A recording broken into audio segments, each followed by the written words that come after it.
তো hello viewers, আজকে এই ভিডিওতে আমি আপনাদের মধ্যে শেয়ার করতে চলেছি বাংলাদেশের প্রেসিডেন্ট জিয়াউর রহমানের বাসভবন। তো সম্পূর্ণ ভিডিও দেখতে থাকুন।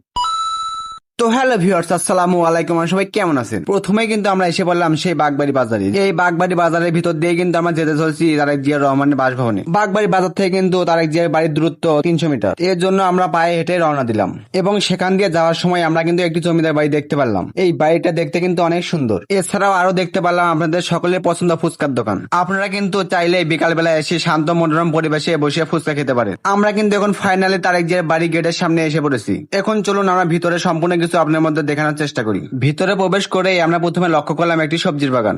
এখানে কিন্তু উন্নত জাতের সবজি চাষ করা হয়েছে, আপনারা না আসলে বুঝতেই পারবেন না। বাগানের কিছু দূরেই আমরা একটি কবর দেখতে পারলাম। এই কবরটি হলো তারেক জিয়াউর রহমান চাচা মরহুম জহিরুদ্দিন মন্ডলের কবর।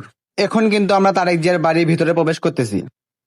আমরা কিন্তু এখন সেই তারেক জিয়া রহমানের বাড়ির সামনে অবস্থান করতেছি। এই বাড়িটা কিন্তু অনেকদিন আগে পুরোনো বাড়ি। আপনারা কিন্তু চাইলে এখানে ঘুরতে আসতে পারেন। এছাড়াও এখানে কিন্তু অনেক ধরনের দর্শনীয় স্থান রয়েছে। তো চলুন পুরো বাড়ি আপনাদের মাঝে ঘুরে দেখানোর চেষ্টা করি। তো দেখুন, প্রথমে কিন্তু আমরা সেই পশু পাখির খামার দেখতে পারলাম। বাড়ির পিছনের পরিবেশটাও কিন্তু বেশ সুন্দর।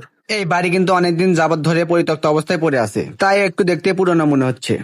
এখন কিন্তু আমরা সেই পুরানো পুকুরের সামনে এসে পড়লাম। এই পুকুরটাও দেখতে কিন্তু ভীষণ সুন্দর। আশা করি সকলের কাছে এই ভিডিওটা ভালো লেগেছে। আজকের ভিডিও এখানে সমাপ্ত। সকলে ভালো থাকবেন, সুস্থ থাকবেন। আল্লাহ হাফেজ। এবং এরকম ভিডিও পেতে অবশ্যই পেজটি ফলো দিয়ে পাশে থাকবেন। ধন্যবাদ।